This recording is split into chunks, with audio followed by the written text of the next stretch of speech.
আসসালামু আলাইকুম রহমতুল্লাহ। আমি ডাক্তার আদান ইসলাম, চক্ষু বিশেষজ্ঞ এবং সার্জন। তো আমাদের এই পেশেন্ট, উনি পেশায় একজন রাজমিস্ত্রি নাকি, বাড়ি হচ্ছে মাদারীপুর। তো আমরা এখন হচ্ছে নাম বলি না। তো যাই হোক, এই ভাইয়ের হচ্ছে চোখ কিন্তু হাইয়েস্ট গ্রেডে বাঁকা ছিল, আপনারা দেখতে পাচ্ছেন বা দেখেছেন। ওর চোখ হচ্ছে একদম একটা চোখ সর্বোচ্চ যতটুকু বাঁকা থাকতে পারে ততটুকু বাঁকা ছিল। তো আমরাও কালকে অপারেশনের সময় হাইয়েস্ট যতটুকু ঠিক করা যায়, আল্লাহ তাআলা যতটুকু চোখের মধ্যে জায়গা দিয়েছে এই অপারেশন করার, হাইয়েস্ট ঠিক করে দিয়েছি। তো ওনার চোখও ছিল হাইয়েস্ট বাঁকা, আমরা ঠিকও করেছি হাইয়েস্ট, কিন্তু ওনার বাঁকাটা কতটুকু ছিল হচ্ছে গিয়ে প্রায় 60 ডিগ্রি। এবং ওনার হচ্ছে গিয়ে ভীষণ ছিল খুব ভালো, 6/6, দুই চোখেই খুব ভালো উনি দেখেন। ওনাকে আমি একদম হচ্ছে স্পষ্টভাবে বলেছি যে 2 চোখে 2বার অপারেশন লাগবে, আর কোনো কথা নেই, তাই না? এই লাগতে পারে কেটে দিয়ে একদম ওনাকে সুন্দর মতো কাউন্সিলিং করেছি, 2বার অপারেশন লাগবে। আজকে হচ্ছে মাত্র ব্যান্ডেজটা খুলে দিয়েছি।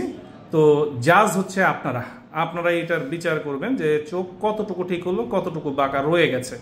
তো আমার মনে হয় এই চোখ যদি এরকম থাকে তাহলে ইনশাল্লাহ ওনারা আর হচ্ছে গিয়ে দ্বিতীয় অপারেশনে আসার কোনো প্রয়োজন নেই। দেখতে মনে হচ্ছে অ্যাপারেন্টলি একদম 100% কারেক্ট হয়ে গেছে। তাহলে কথাটা একটু কেমন হয়ে গেল না? আমি বললাম 2বার হচ্ছে অপারেশন লাগতে পারে, কিন্তু একবার অপারেশনে পুরোটা ঠিক হয়ে গেল, তাতে কথাটা হচ্ছে কি একটু কেমন হয়ে গেল। বাবারে, এখানে হচ্ছে কি ওনার শরীর স্বাস্থ্য যেরকম, আপনারা যদি দেখেন ওনাকে, উনি হচ্ছেন একজন বডি বিল্ডার মানুষ।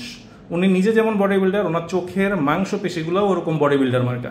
এখন এই কাটা ছেঁড়া তো আর হচ্ছে কি সোশ্যাল মিডিয়াতে দেখানো যায় না, তাহলে হচ্ছে কি বিভিন্ন রকম স্ট্রাইক দিয়ে দেয়। তো যদি দেখাতে পারতাম তাহলে আপনাদেরকে বুঝাতে পারতাম যে নর্মাল একজন মানুষের চোখের মাংস কতটুকু থাকে আর ওনার চোখের মাংস কত বেশি, কত শক্তিশালী। তো সেইটা দিয়ে অপারেশন আমরা করছি দেখেই হচ্ছে কি আল্লাহর রহমতে আল্লাহ ওনাকে এতটুকু শেফা দান করেছেন। তো তারপরে ওনার যে হচ্ছে দ্বিতীয় অপারেশন লাগবে না এটা এখনই বলা যাবে না, চোখ পুরোপুরি শুকালে 1 মাস পরে আমরা ওনাকে এটা বলবো। কিন্তু এখন যে আমি দেখছি, আপনারা দেখছেন, এটা একটা চোখের সৌন্দর্যের অপারেশন, কনফিডেন্স বাড়ানোর অপারেশন। আমার মনে হচ্ছে না যে ওনারা দ্বিতীয় অপারেশন লাগার কোনো দরকার আছে। তো ভাই, আপনি অনেক মেহনতি মানুষ, অনেক কষ্ট করে টাকা পয়সা জোগাড় করে আমার কাছে আসছেন, অনেক ঝামেলা করে অনেক দূর থেকে আসছেন। তো সব কিছু মিলিয়ে ঝিলিয়ে আপনার এইখানে যে অপারেশনটা করলেন, আপনার কি অনুভূতি, আর হচ্ছে কি আপনার এখন যে নিজেকে দেখছেন কি মনে হচ্ছে এইখানে তাকিয়ে বলবেন? জি আলহামদুলিল্লাহ, যে আপনার কাছে আয়েশা যে আমি সেবাটা পেয়েছি, ঠিক আছে, শুকরিয়া আল্লাহর কাছে যে আমি সেবাটা পেয়েছি। আপনার নিজেকে দেখে কি অনুভূতি হচ্ছে? নিজেকে এভাবে দেখেছেন এর আগে? জি না। আচ্ছা, একদম নতুন লুক নাকি? জি। আচ্ছা, মনের মধ্যে আত্মবিশ্বাস বেড়ে গেছে? অবশ্যই। আপনি তো সবসময় হচ্ছে কি খালি বারবার হচ্ছে নিচের দিকে তাকিয়ে কথা বলতেছেন। যাদের এরকম চোখ বাঁকা থাকে, আর্ট থাকে, তারা কিন্তু কারো চোখের দিকে তাকিয়ে কথা বলে না, সবসময় হচ্ছে কি নিচের দিকে তাকিয়ে চোখটা লুকায় রাখতে চায়। কিন্তু এখন হচ্ছে কি সবাই চোখের দিকে চোখ রেখে কথা বলা যাবে?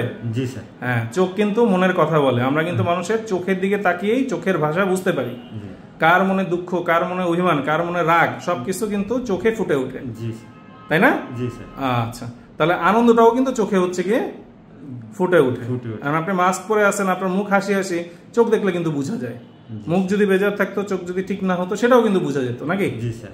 আচ্ছা, তাহলে আপনার জন্য অনেক অনেক শুভকামনা রইল। হ্যাঁ, আমাদের জন্য দোয়া করবেন। আপনার জন্য দোয়া রইল যেন আমার দেখা দেখি যে আরো যারা আছে আমার মতন এরকম পেশেন্ট, তারা যেন আপনার সাথে যোগাযোগ করে এসে আপনি এই সার্ভিসটা নিতে পারে ইনশাআল্লাহ। ব্যথা পেয়েছেন কতটুকু? ব্যথা একটা ইঞ্জেকশন দেওয়ানো, যে ফার্স্ট ব্যথাটা, ইঞ্জেকশনের ব্যথাটাই মানে সাধারণত ওটাই অনুভব হয়েছে, তারপরে আর কিছু ব্যথা হয়নি। ঠিক আছে, শুভকামনা রইল। হ্যাঁ, ভালো থাকবেন।